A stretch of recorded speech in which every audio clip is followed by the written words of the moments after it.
So yun guys, pag naputulan kayo ng kable, yung salamin nyo talaga dyan, bababayan. Ito yung share ko sa inyo, yung isa sa mga ipinagbabawal na technique.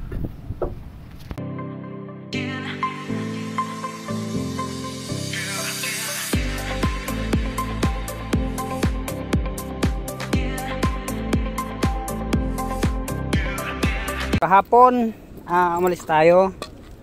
Tapos, nagka-problema yung itong salamin natin. Naputol yung kable. So, bumabato hanggang dito kalahati. So, ngayon may lakad ako. Hindi ko naman siya pwedeng gawin agad. Ang ginawa ko, tinapalan ko siya ng plastic dito para hindi lumabas yung lamig. Tapos, medyo alanganin na kahapon kaya hindi ko siya nagawa. So, ito papakita ko sa inyo. In case na emergency sa inyo guys. Kasi sa akin nangyari to isang beses paggabi na. Wala siyang wala nang gagawa. Yan. Ito yung i-share ko sa inyo, yung isa sa mga ipinagbabawal na technique. So yun guys, pag naputulan kayo ng kable, yung salamin nyo talaga dyan, bababayan. Hindi nyo iaangat yan kahit hatakin nyo dito ng isahan lang. Kasi minsan sumasabit pa sa ilalim yan. Kaya kailangan yung buksan. Ito yung kable natin. Putol. So ngayon ang ginawa ko, ayun, ito. Tinukuran ko muna para hindi siya mabasa sakaling umulan o kaya pwedeng pasukin yung sasakyan nyo, lalo na kung wala sa sarili nyong bahay yung sasakyan nyo. Kagaya sa akin na nakapark lang ako, may parking lang ako. So yan, ang ginawa ko, tinukuran ko muna yan. So papakita ko sa inyo kung ano yung tsura nung nakababa pa siya.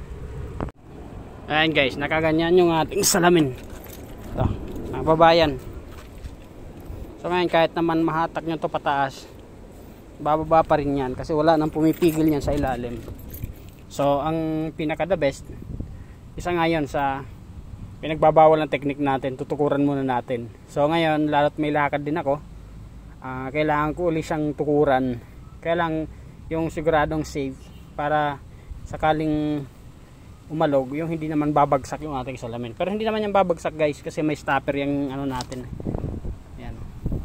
May stopper yan. Ayan, kakabit ko muna.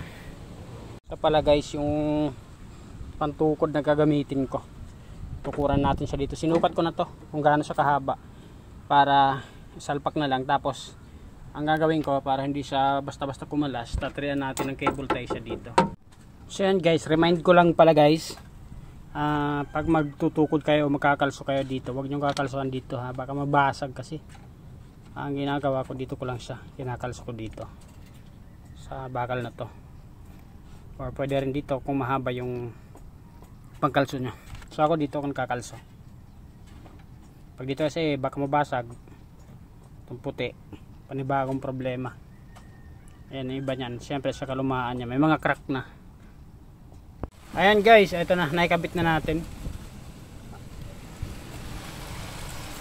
Tinalian natin siya ng ng goma, tapos may mga support ng ilang cable tie. Dadagdagan ko pa yan. So ito, nakaangat na yung ating salamin. Ayan. Ayan. So yan lang, para in case na lalo na paggabi sa inyo nangyari to, alam nyo na yung gagawin. Follow for more and subscribe to our YouTube channel. Peace.